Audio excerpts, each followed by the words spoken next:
What's up, ladies and gentlemen?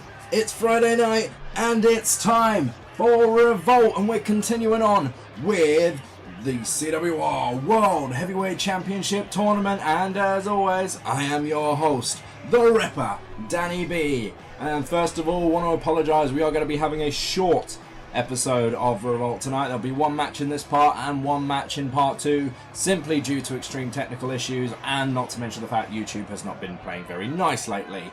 Anyway, introducing first, being accompanied to the ring by Curtis Axel, is of course Heath Slater, and his opponent from Preston, England, being accompanied to the ring by Rusev, and representing the League of Nations, Bad News Barrett, who really doesn't have the best entrance for Barrett in the world. But there you go, and of course Heath Slater was accompanied to the ring by his social outcast buddy Curtis Axel, just to keep things a little bit fairer in this contest.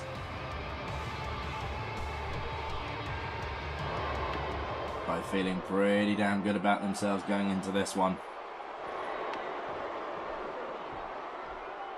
And here we go with this one-on-one match. Now, of course, we're surprised as anyone to see Heath Slater in this competition, but he's here, and he's got a chance to go over one of the best brawlers in the history of the industry. Bad News Barrett, but Barrett ain't going to make it that easy for poor Heath Slater. Heath got the early advantage by pushing Barrett into the corner, but Barrett wasn't going to go down light. Wasn't going to go down without a fight, should I say. Slaps Heath Slater, but Heath Slater returns. Well done to Heath Slater there, using the skills he needs to use to get over Barrett. Managing to shock the bare-fisted brawler. Bare-knuckle fighter is actually what I meant to say. But regardless, it doesn't matter because Heath Slater has taken the fight away Barrett now.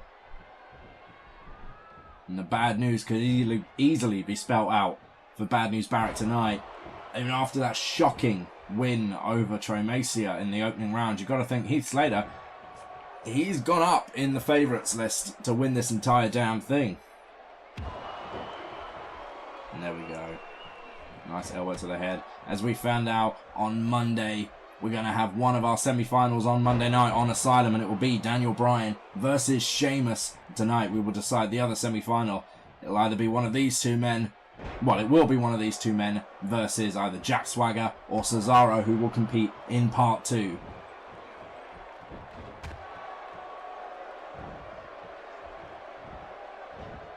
It's Heath Slater taking it to Bad News Barrett right now, and Curtis Axel, you can see there on the outside, cheering on his social outcast buddy.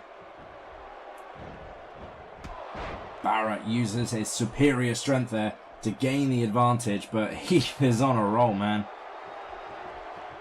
And there you go, Heath Slater once again locks him up and drops him with a stalling suplex. Heath Slater showing unbelievable strength, unbelievable will to succeed in this one, and can you blame the guy? I know I can't. There's the sweetness! The one-man rock band has just hit the sweetness on Wade Barrett. Could this be the shortest match ever? 1, 2, not quite. Barrett still in this one, and Rusev there with his arms crossed, and in fact Curtis Axel as well on the other side. Both men just watching on, waiting to see how this one plays out. But if I were Rusev, I'd be feeling a little bit more worried that my League of Nations brother is just getting his arse handed to him by Heath Slater of all people. And here we go on the DDT.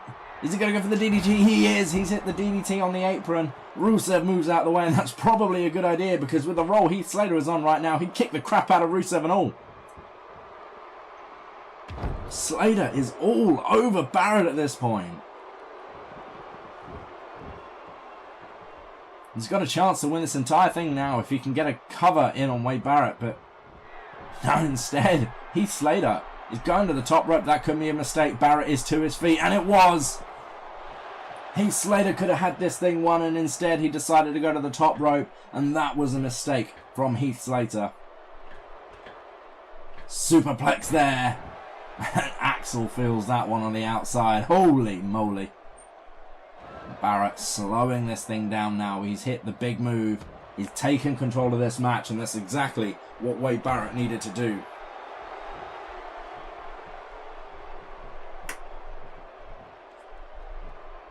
Sorry there, just moving my equipment around. Apologise for that. And Bad News Barrett stretching out that shoulder. He has had shoulder issues in the past, as we know. Curtis Axel watching on there, not getting involved, doing the right thing. Backdrop there by Bad News Barrett. If Axel was to get involved, of course, he would cause a disqualification. Heath Slater would be knocked out of the tournament, so he is doing the right thing by not getting involved here. Bad News Barrett using the floor to his advantage. Driving down on that shoulder of Heath Slater. Now we make it back to the ring. Barrett. Boot to the skull of Heath Slater, and Bad News Barrett has taken this match back into his control now. Heath Slater came out with an almighty flurry. There's the winds of change by Bad News Barrett. And the change could be cemented with a win here. 1, 2, not quite. Not quite there. Heath Slater returning the favour. Not staying down, and he's taken Barrett down again. Barrett should have followed up immediately with a bullhammer. He didn't. He went for the cover, and it gave Heath Slater a small chance to recover, and it's a chance Heath has taken advantage of. Slowing the match down now with a sleeper hold, but Barrett has an answer. Drives an elbow into the stomach. But Heath, he's still fighting, man. He ain't going down. It's Heath Slater.